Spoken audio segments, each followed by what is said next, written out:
30. On Conquering the Conqueror. Greetings from Seneca to his friend Lucilius.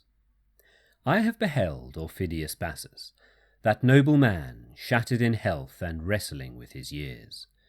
But they already bear upon him so heavily that he cannot be raised up.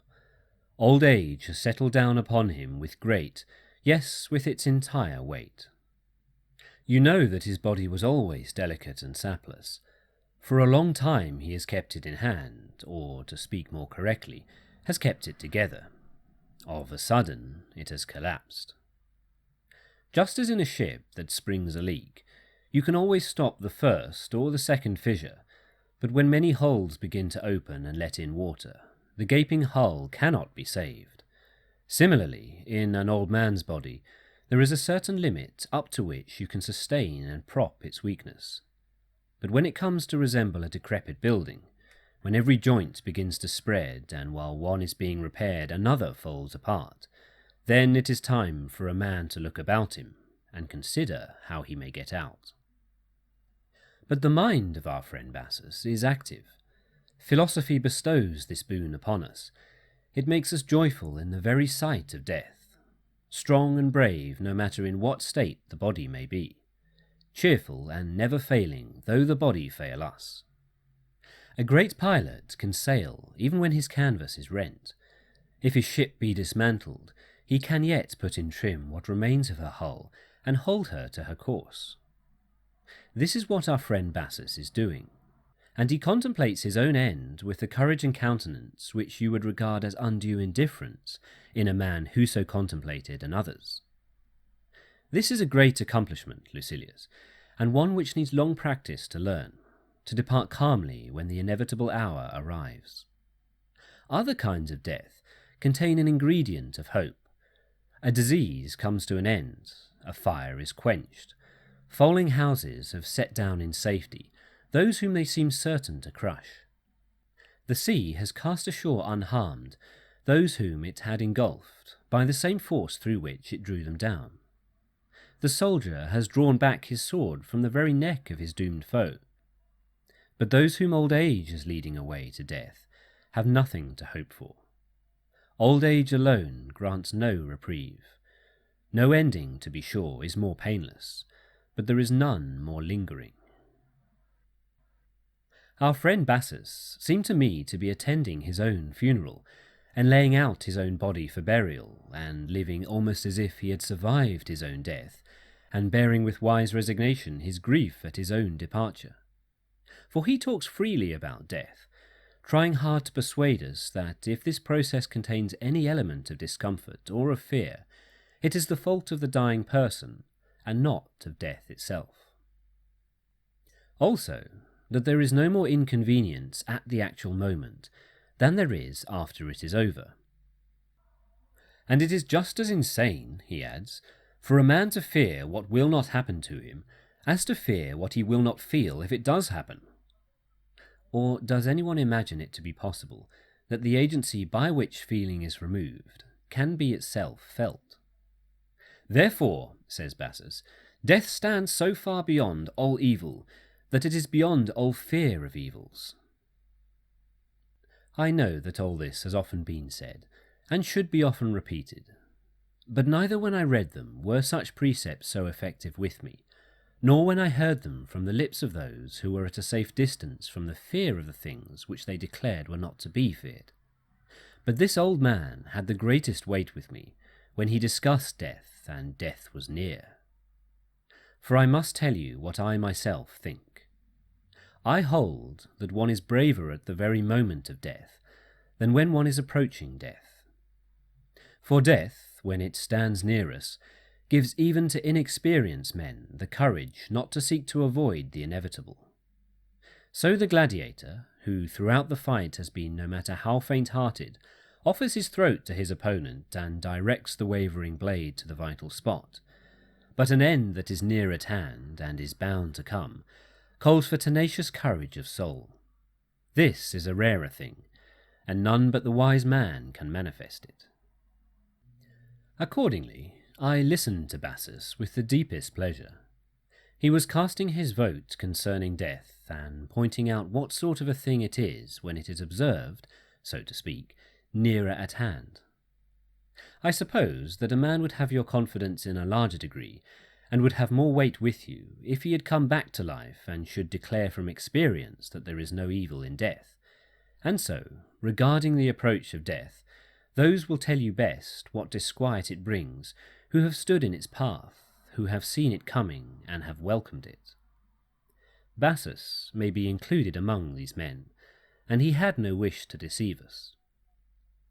He says that it is as foolish to fear death as to fear old age, for death follows old age, precisely as old age follows youth.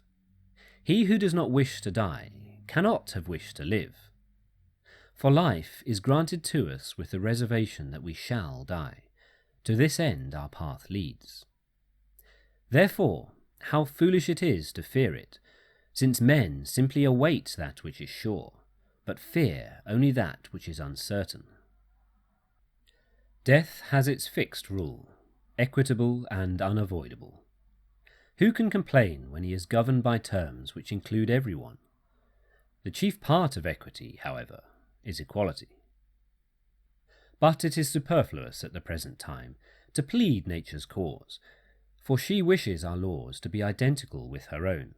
She but resolves that which she has compounded, and compounds again that which she has resolved. Moreover, it falls to the lot of any man to be set gently adrift by old age, not suddenly torn from life, but withdrawn bit by bit. Oh, verily, he should thank the gods, one and all, because after he has had his fill, he is removed to a rest which is ordained for mankind, a rest that is welcome to the weary. You may observe certain men who crave death even more earnestly than others are wont to beg for life, and I do not know which men give us greater courage, those who call for death or those who meet it cheerfully and tranquilly. For the first attitude is sometimes inspired by madness and sudden anger. The second is the calm which results from fixed judgment. Before now, men have gone to meet death in a fit of rage, but when death comes to meet him, no one welcomes it cheerfully, except the man who has long since composed himself for death.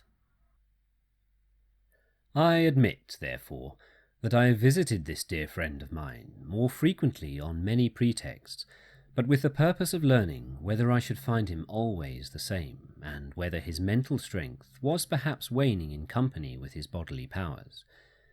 But it was on the increase, just as the joy of the charioteer is wont to show itself more clearly when he is on the 7th round of the course, and nears the prize.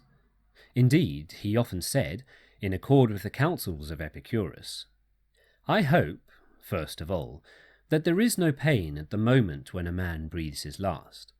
But if there is, one will find an element of comfort in its very shortness.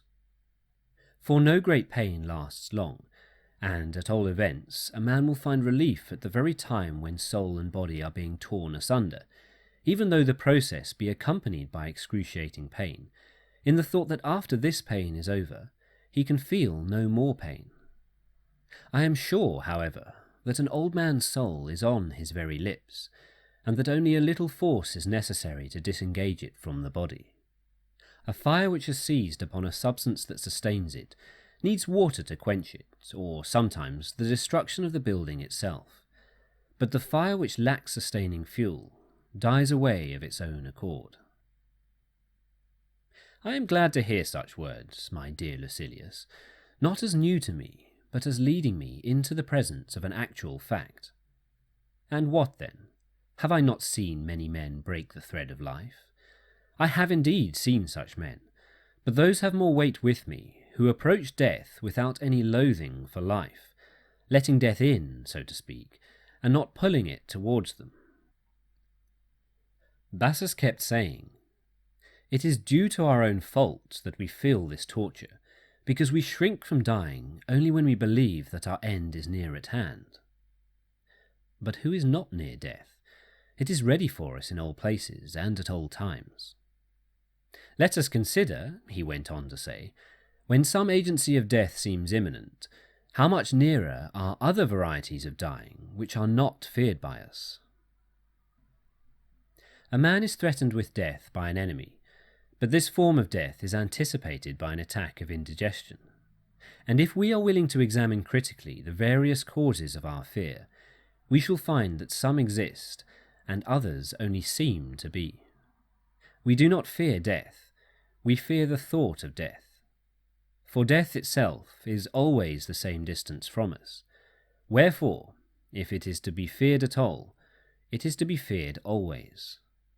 For what season of our life is exempt from death?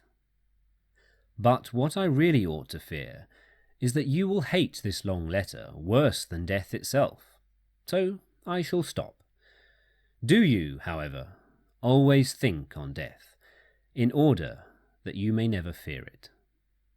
Farewell.